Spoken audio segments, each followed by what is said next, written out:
It is Sunday, September 26, 2021. It is somewhat amazing because it's been 10 years since my first stroke, 10 years ago today. It is amazing that so much time has gone by and how much has changed in the world, and certainly in my case, in terms of my recovery over the years. So it is an amazing day for me. I also found out yesterday that today is the birthday, believe it or not, of the original Johnny Appleseed. John Chapman is his name. And he was born, I think, 1774 in Massachusetts, ended up in Pennsylvania, Ohio, and did a lot of work, obviously, in planting apples over the years. But I didn't realize that that was yesterday until somebody asked about how I became the Johnny Appleseed of aphasia recovery. And while we were talking, I looked online and could see that it was in fact today. So that's pretty amazing, as many years ago it was for him, as well as for me, since my stroke.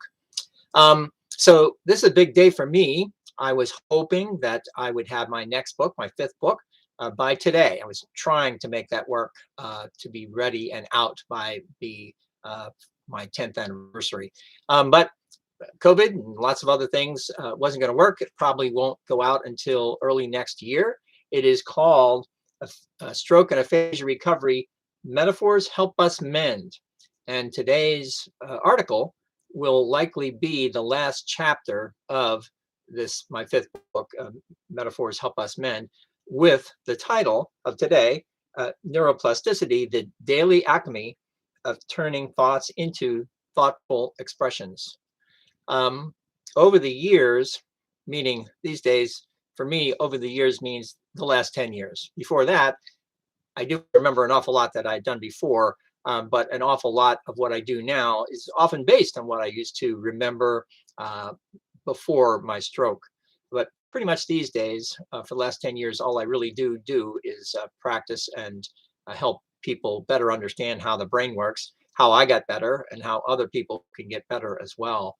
And the was always so now go back to over the years, I was always thinking, how is it that I got better? Because I do want other people to understand my recovery as an example. I've talked about it many times. It isn't the same for people depending on where the stroke is in your brain, how severe it is. I've met many friends of mine who are still working hard to get back to being able to express even a little bit. Some are mute, others who are mute and now are much better. So it depends on so many other things. So in my particular case, I'm just an example of how people do get better. And I am sure that the common denominator for all the people that do get better obviously has to do with plasticity. And then what comes before that? What induces, what creates, what makes things happen to become a person who has plasticity that will help you get better?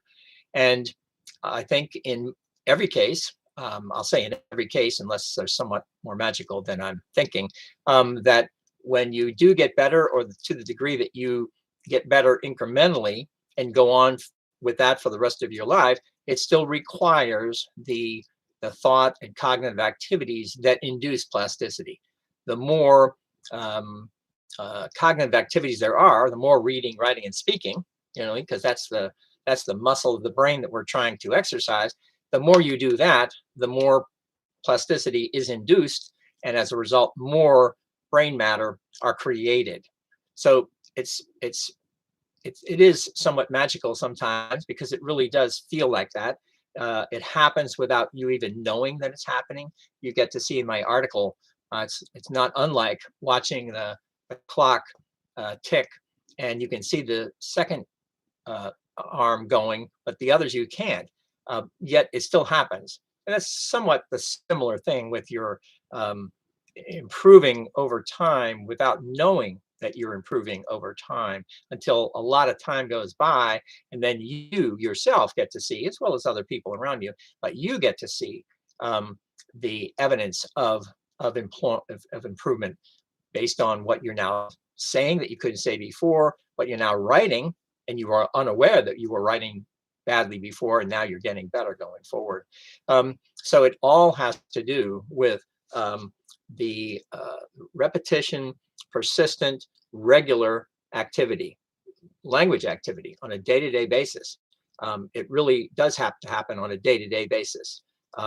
We've said it before. I had really good insurance, so I got 30 therapy sessions. That was 30 sessions, 30 minutes each. That's 15 hours of therapy spread across 4 months.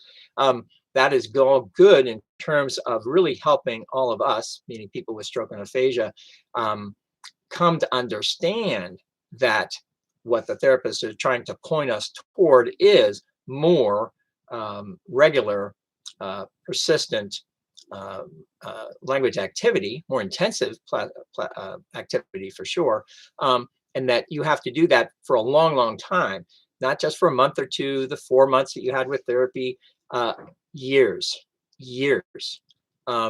So really have to build that habitual therapeutic structure that you and your therapist are doing in your short amount of time. It's one thing to, quote, start to get better at the beginning, which is often just the spontaneous component stage of our recovery.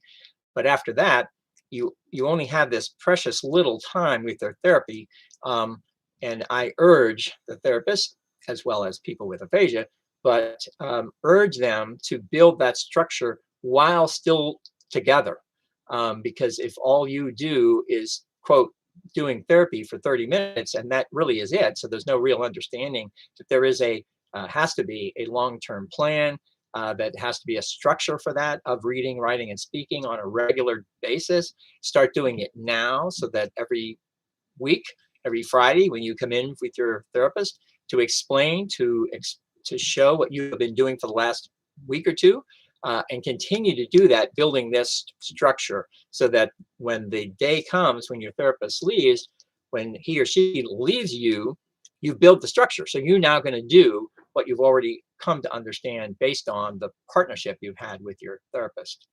So now with me, after 10 years of working with my language, and that's not to say that there wasn't an awful lot of help along the way from the therapist, as well as my family and friends, and my current family and friends, to help me get better, then all of us, people with stroke and aphasia, then we too have to take on the next task for us, is to help other people who are, quote, born into the stroke world behind us. As we get, quote, older, we get to become older in that new school. And now we need to help other people, because it will continue every day.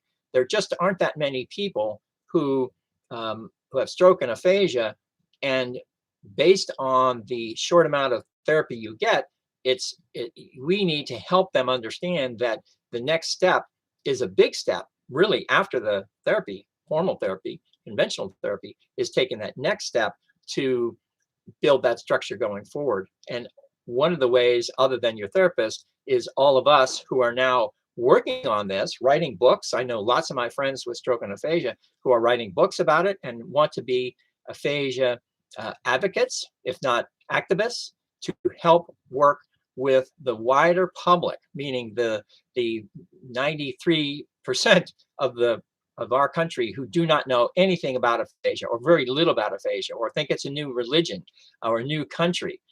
We really have to work hard, and I've committed to this for 10 years. I'm committing for the next 10 years to continue to educate the wider public about aphasia and recovery. Yes, that's important, but almost more than important than that is to understand how we get better, and that is plasticity. And the wider public ought to know, should know, that plasticity is that particular facility that all brains have, not just people with aphasia and stroke, that all people learn using plasticity. So the principles of plasticity, which are usually described by people about people like us, when they want us to get better, the clinicians will describe our need to get better using those 10 principles. Well, those 10 principles of neuroplasticity are the exact same tools that the people who don't have any kind of brain disorder or diseases, and they want to learn a new language or a new skill or a new job or a new country. Um, all of that requires the exact same activities that helps people with stroke and aphasia, rebuilding, in our case, rebuilding our language, for them doing what they need to do that is something they didn't do before. Um, so it is incredibly important for all of us, meaning the people with stroke and aphasia who become advocates, to now form a new uh, uh, um, a new commitment to educate the wider public, as well as the healthcare and hospital community, who also do not know much about aphasia. And having said that, and if people are listening to this, they say, well, they know a lot about them. I say, of course you do. If you already know about stroke and aphasia, you're in that bubble. But many hospitals are not in that bubble because they've heard about aphasia, but they might be doing other kinds of things, never mind their patients there at the hospital, and still not know about aphasia the way I and other people with aphasia can, including the fact that when people are discharged from hospitals, they often will not do any kind of follow-on work, because really you're just sending us to rehab facilities as the next step. So between here and there, in my case, it took a month between the hospital and the rehab facility. That's a month that I wouldn't have known anything other than my family starting to look online, looking for aphasia, to find out more about what this thing was all about. And when I left, I got a one piece of paper and said, here you go, this is you. Good luck at that next facility. And I do appreciate that all of that makes a lot of sense, but don't give us one piece of paper. Give us something tangible that we can take with us when we are moving to a rehab facility. Because often it takes another, like I said, in my case, a month or two to actually move into that too. And along the way, you're not getting any therapy unless you're getting it just by living your life, which is also very important as well. But to become more purposeful about the need to understand that if I do these things more purposely, I will get better based on doing them more intensely going forward. So in my particular case, it has been a great 10 years, to tell you the truth. Nobody wants a stroke at all.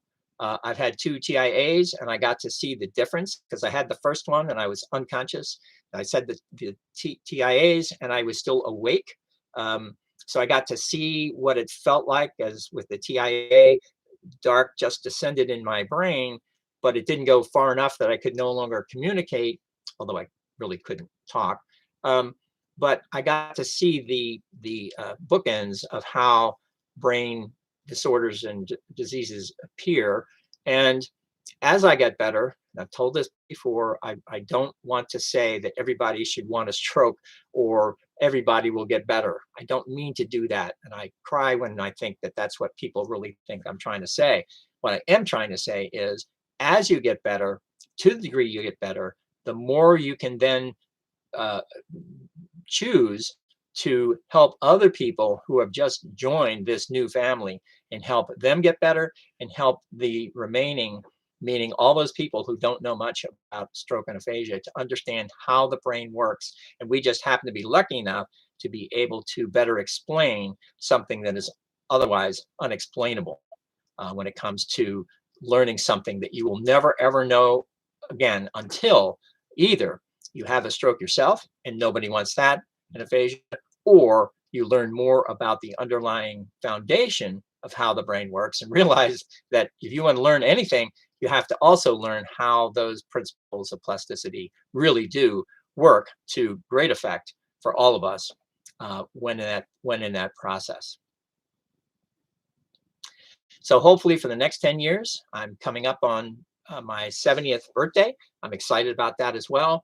But I really am urging my friends who see my work that for the next 10 years, we have to form a movement of people with aphasia. The clinicians are doing what they're doing. A lot of people are doing all kinds of things within their bubble. We have to work in our own bubble to get better, and then break out of that bubble and help move to the other bubbles who are outside that world, will never know about stroke and aphasia unless we lead them to it. So we need a movement, and a lot more of my friends have become advocates, and we need to make that happen. With the National Aphasia Association is one, with my company, Stroke Educator, is another, and another nonprofit called Aphasia Awareness for All, which is another component of what I'm working on to help educate the wider public. And here I am, 10 years after my first stroke, when I could not read, write, or speak well. And I am happy to be here at my 10th anniversary to be now say, okay, now it's time to go forward and now make a dedicated effort to work hard on plugging the awareness gap around the country. Thank you very much.